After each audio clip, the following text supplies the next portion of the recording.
I'm single and live alone. Due to a stalker, I've moved twice, but that's another story for another time. However, it is relevant for this story for multiple reasons.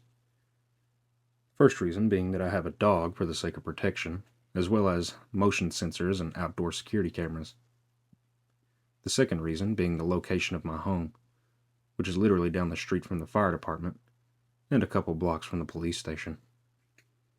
However, next to the fire department is the road department, which is basically a parking lot where they park their road equipment and empty garbage trucks at night and on the weekends.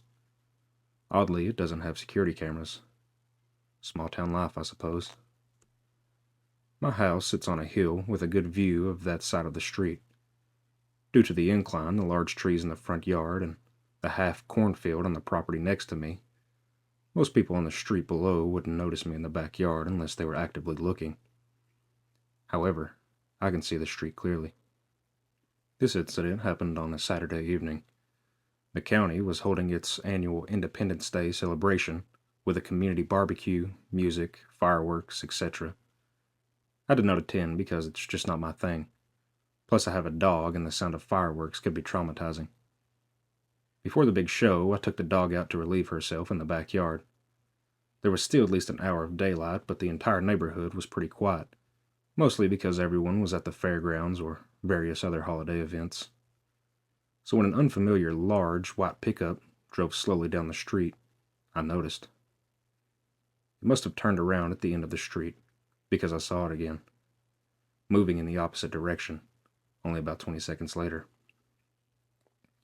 This time, it turned into the parking lot of the road department. Now, people have been known to toss things into the empty garbage trucks, usually at night to avoid getting caught, because they don't want to, or are unable to make the trip to the landfill themselves. Usually it's things like furniture or broken equipment, but I didn't see any of those things in the back of this truck. The driver was a somewhat stocky guy of average height. He took 3 large black trash bags from the bed of his truck and tossed them one by one into the hopper of the garbage truck. Then he left. Now, I swear I'm not one of those meddling rear window types who always thinks activity is suspicious and that their neighbors are up to no good. But something about this didn't sit right with me. Normally, when I see people tossing their garbage into the trucks and leaving, I don't bother reporting it because it's relatively harmless. But this time, I had a gut feeling, so I called the police. If anything, they could get the guy for illegally dumping trash from a barbecue or whatever. While I'm on the phone with dispatch, I put my dog inside to cut down on distractions while the officers investigate. A few minutes later, an officer arrived and I crossed the street to meet him, gave him a description of the events, and pointed out which of the trucks the man had tossed the bags into. He found the bags. He took photos. He put on gloves and told me to stay back. The bags were tied in a knot and at the top, and it took a minute to untie one because of the gloves and how tight the knot was. But eventually he got it open. He looked inside for a few seconds, then twisted it closed and took a few steps back. "Crap," he hissed under his breath. "What?" I asked. "It's a body." I felt sick. I could tell he felt sick too. Saw him grow pale. His hand was trembling when he held the radio. Even his voice was shaking as he gave the code to dispatch. The dispatcher sounded confused when she asked him to repeat it. Within 10 minutes, the county sheriff was on the scene. Even he looked sick at the contents of the bag. The coroner arrived about 10 minutes after that, and the first officer walked me back to the house, along with another one who arrived at the same time as the coroner.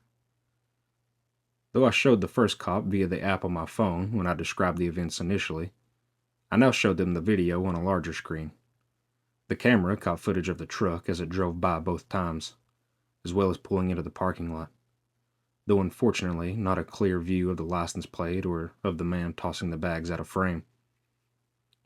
We watched the footage over and over, pausing frames, the officers taking notes. Ultimately, they requested the footage as well as a copy of the files from the past week to see if the truck had been in the area before. I've also been saving footage until the road department installs their own camera this week. Because this is still fresh, I don't know how many more details. I know the body was in pieces, but I don't know the age of the victim, the gender, cause of death, any of that. Information hasn't been released to the public yet.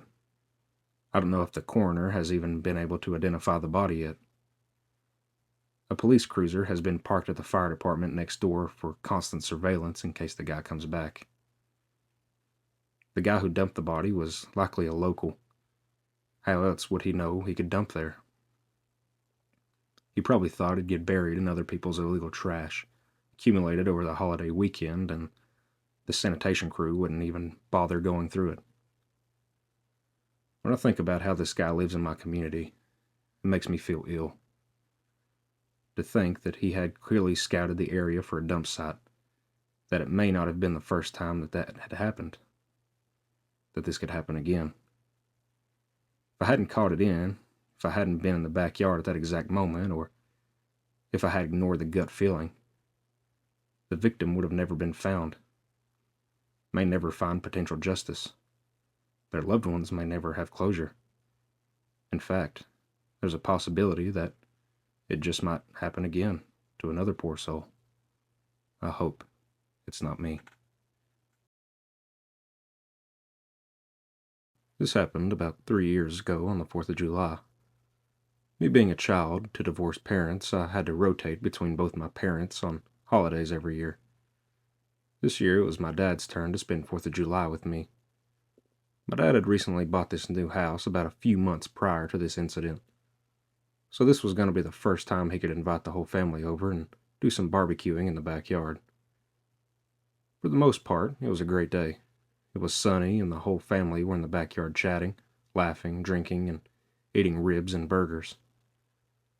All the kids were in the front yard playing. All my cousins and second cousins and family friends were there, including my younger sister.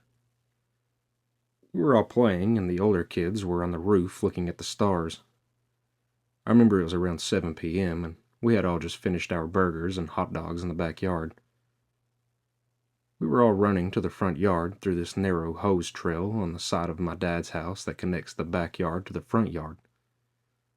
I didn't mention this, but my dad's neighbors have always been really quiet and mysterious. I've never even seen them walk out of the house. That house had a really big and awkwardly placed window that had the entire overlook of my dad's house. I remember running to the front yard with kids when a bright orange light catches my attention. Someone in that house had turned the lights on. All of a sudden, this really pale woman with an oversized head peeks through the window. She has the perfect view of all of us. She was thin and had dark hair and really narrow eye sockets, almost as if she had lines for eyes. I stand there looking at her, frozen in place. She was incredibly eerie and looked almost non-human. She had a grin as wide as a ruler and had a gaze that petrified me. Words could not leave my mouth. No one else seemed to notice. I was the only one looking at her. Looking into her eyes were as if I was looking into a dead and soulless being. It's almost as if she was empty and evil. She then extended her arms outside of the window and pointed directly at me for about a few minutes. Her fingers were crazy long and her nails were stained with yellow and black. Her eyes widened and I can't explain how scared for my life I was. Eventually, I must have fainted from being so scared, because the next thing I knew, I was waking up in my sister's bedroom in the house. To this day, I still don't know who she was and why she was there. Every year, when the 4th of July rolls around, me and my family would go to a friend's house to celebrate. The friend and his family are quite wealthy, and they live in a large house about half a mile into the woods.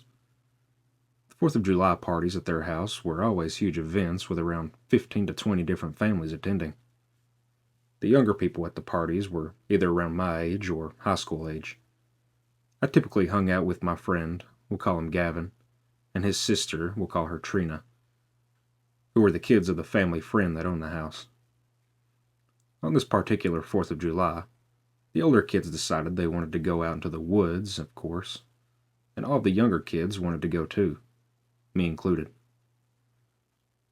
One of the older kids, we'll call him Keith, agreed to us tagging along under the condition that we wouldn't chicken out and run away. All the younger kids agreed, and the whole group journeyed into the woods. Keith was leading us down a trail to a nearby pond when Trina grabbed my hand. 13-year-old me turned beet red in the darkness, but I could also tell that something was wrong. "There's someone in the woods. I just saw him. He's a big man." She pointed out into the trees, but I didn't see anything. Squeezed her hand tightly and told her that she was just seeing things. Trina had always been the sort to scare easily, and I thought nothing of it. The group finally made it to this giant pond. We only had one flashlight with us, but by this time everyone's eyes had adjusted to the blackness of the woods. We all sat around talking and goofing off. We occasionally heard sounds out in the woods, but we just figured it was the local deer population. Eventually, everyone settled down and Keith started telling us a scary story. It was something about kids getting lost in the woods. As the story continued, Trina's grip on my hand got tighter and tighter. She was practically shaking when one of Keith's friends tossed a log into the pond right at the story's climax. Everyone jumped and screamed, and eventually we all started laughing at how scared we got. Suddenly, another distinct laugh joined ours. It was a deep, throaty chuckle that echoed off the empty space around the pond. We all stopped laughing and sat in silence. I looked around and my eyes locked onto a large black mass that could only be human, standing at the edge of the woods around the pond. "That was a good one. You even startled me," said the mass. The voice sounded similar to the chuckle from before. The air seemed to freeze, and for what seemed like eternity, no one moved. It felt like Trina was trying to shatter the bones in my hand. Suddenly, as if time had started again, we all scrambled up and ran. We ran as fast and as hard as we could, but it didn't seem fast enough. I could hear the heavy footfalls behind our group, heavier than any of us could produce. The man was following us. After what seemed like hours, we all exited the woods and ran into the brightly lit driveway. We watched the edge of the woods while Keith did a head count.